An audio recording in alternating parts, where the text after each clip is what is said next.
Okay, I'm on a roll, y'all. So I watched so many videos, so I have to keep going with like the things I saw where I have to just TikTok restricts how much I can respond to all this crap that's going on. So I have to say this about nurse practitioners. As a nurse practitioner, I do not agree with all of the trash talking about the nurse practitioner profession, not only from nurse practitioners but also other medical doctors or PAs or whomever. I don't like the direction and focus of the conversation. It's not balanced. And with that being said, I am going to make a few comments. This is a note and message to nurse practitioners out there who are practicing that I find to be, quite frankly, embarrassing. Okay, so just remember that when you're entering into your profession, you now represent all of us, okay? And with that representation comes, you need to be competent, clinically competent in what you're doing. So if you cheated and skirted your way through your program, didn't gain the knowledge you needed to gain when you were in your practicum before you graduated and all those things, you need to continue seeking higher education. You need to, there's fellowships, internships that you can do. And you should not be even practicing as a nurse practitioner if you know that you cheated your way through.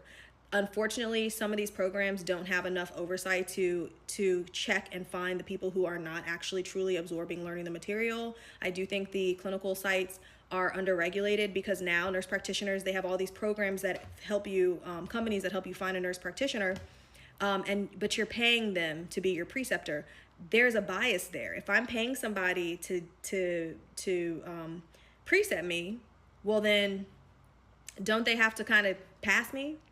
You know what I'm saying? Like, especially if you find them independently and it's not even through an organization. So that's where the corruption's coming in on the clinical training for nurse practitioners, and why you're seeing some of these nurse practitioners come out, they're doing their clinicals with their friends or someone they know, and they're not actually gaining and absorbing the information they need to know to practice safely. That is a problem. I agree. Okay. That's something that the credentialing bodies need to be aware of and need to monitor and need to standardize the clinical training and make the board's exam harder for people to graduate. Everyone does not have the capability to be a nurse practitioner.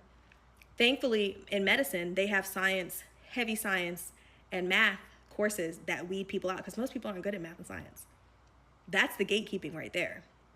We don't have that in the nursing world. There is no gatekeeping. There's several different pathways you can take, which is a great thing, but also is seeming to backfire because there's some people who really shouldn't be nurses or NPs out there.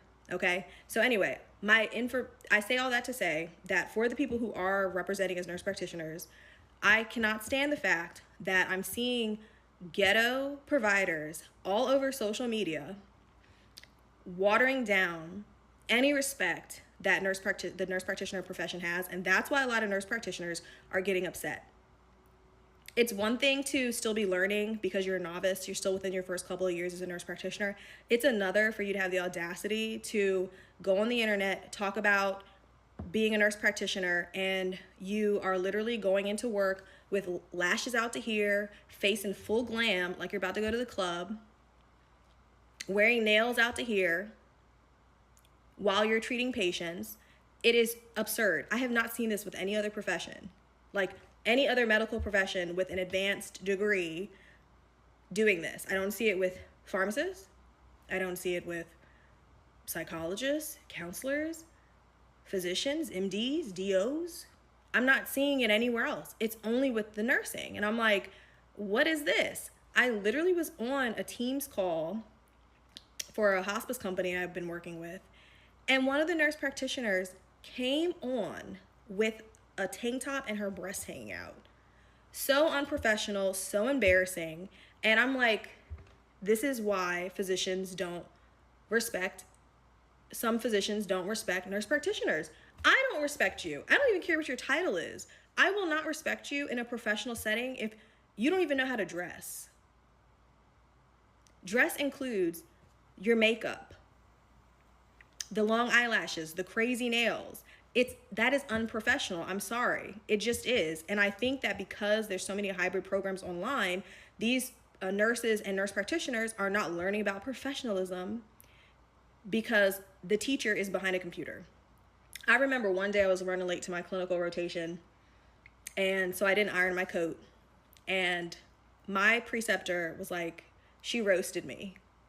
And I was a little upset, because I was like, I'm working and I rushed here and I was under a lot of stress already. The last thing I cared about was my coat being ironed. Okay, I didn't think it looked that bad. But she made it very known to me not to ever come to her clinic without my coat being pressed, my white coat. And I appreciate her doing that because that is something I needed to know.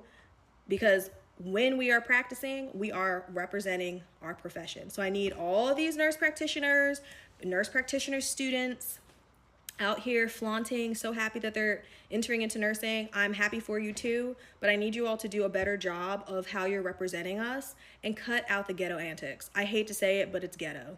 It literally is. So if you need to Google professionalism, what does workplace attire look like, business casual, whatever it is that you need to research, I need you all to do that. Thank you.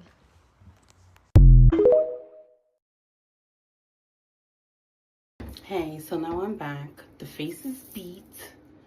Hair looks cute. You know, this is what I do every day. I try to do every day. And yes, I'm a nurse and I go to work with my face beat and my nails done. And it is not ghetto. It is called self-care. Nowhere does it say that when you're a nurse, you need to stop caring for yourself. I personally, I feel like shit every day. I have fibromyalgia. It's a shitty condition. I feel the way you look helps you feel better. So yeah, I beat my face every day. I do my hair. I do all of this myself. And I do it for me. So yeah, have a great day.